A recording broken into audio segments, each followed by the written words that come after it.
तर विशेष म्हणजे विकास सरांबद्दल सांगायचं झालं तर त्यांना आपण अशी उपाधी देऊ शकतो की most under rated person in five industry. माझ्यासाठी माझ्यासोबतची जर्नी जर सरांची सांगितली तर मी नवीन आली तर मला प्रोडक्टचं खूप काही नॉलेज नव्हतं आणि इनफॅक्ट इथलं कल्चर पण मला खूप काही माहित नव्हतं. पण जसं की सरांनी सांगितलं सगळेजण येतात आणि विकास सरांना विचारतात सर कुठे काय काय काय नाही असं. तर मी तसंच करत गेली सगळ्यांचं फॉलो तेच ऍज इट इज.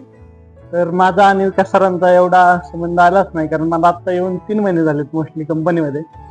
तर सांगायचा उद्देश म्हणजे विकास सरांबद्दल जर स्पेसिफिकली सांगायचं म्हणजे तर आपण म्हणतो ना मनमिळावी स्वभाव आणि एक हसतमुख स्वभावाचा जो माणूस आहे ते विकास सर आहे.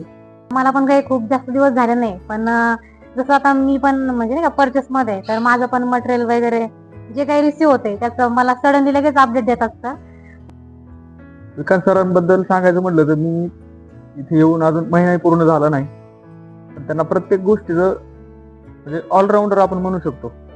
तो विकास सरांना अशी कुठलीही गोष्ट विचारली किंवा जे प्रोडक्ट असो कुठला काम करता करता विचारलं सरांना हे प्रोडक्ट पुढे तेच सांगतात किंवा असं नाही की कुठली गोष्ट विचारली नाही ती सांगितलं नाही. आजपर्यंत एवढ्यापर्यंत कुठला शब्द आजपर्यंत खाली गेला नाही. आणि विकास सर एक असा माणूस आहे आपल्या कंपनीला त्यांना नाही का सगळ्या प्रोडक्टचं सगळं माहिती आहे नॉलेज आहे आणि तो आम्हाला काम सांगतो. तो आम्हाला माहिती नसला ना तर तो आम्हाला समजून सांगून देतो आणि प्रोडक्ट कुठं कुठं ठेवलेलं आहे ते सर्व त्यांना माहिती आहे. मी जे प्रोडक्ट ठेवलंय मला सांगतात तो मी विसरून जाईल पण विकास सरांना माहिती असतं की याने हा प्रोडक्ट विकत ठेवलाय म्हणून.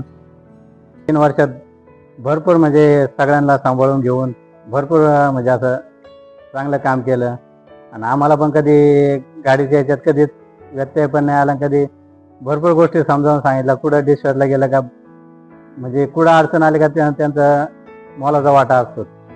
पर्यंत किती फ्रस्ट्रेशनचं वगैरे वातावरण असतं किंवा काही काही ऑर्डर वगैरे मिस झालं किंवा काय झालं ह्याच्यामुळे माइंडसेटमध्ये वेगळंच एक चालू असतं. पण जसं आपण बघतो लंच ब्रेकमध्ये आपण भेटतो बोलतो म्हणजे कम्युनिकेशन होतं तर एक लाफ्टर सगळ्यांमध्ये पोहोचवणं तर हे एकदम म्हणजे थोडक्यात एक जोखमीचं काम असतं. म्हणजे ते पण एकदम चांगल्या भावनेने घेणं किंवा एखादा विनोद आपल्यावरती झाला तो पण एक चांगल्या डायरेक्शनने घेणं तर हे त्यांना चांगल्या प्रकारे जमतं. असंही ऑलराऊंडर व्यक्तिमत्व आपल्या साय इंडस्ट्रीला लाभलंय तर त्यासाठी त्यांचं थँक्यू. आणि इथून पुढून जे काही त्यांचं भविष्य साय इंडस्ट्री सोबत असणार आहे तर त्यासाठी त्यांना हार्दिक शुभेच्छा. थँक्यू.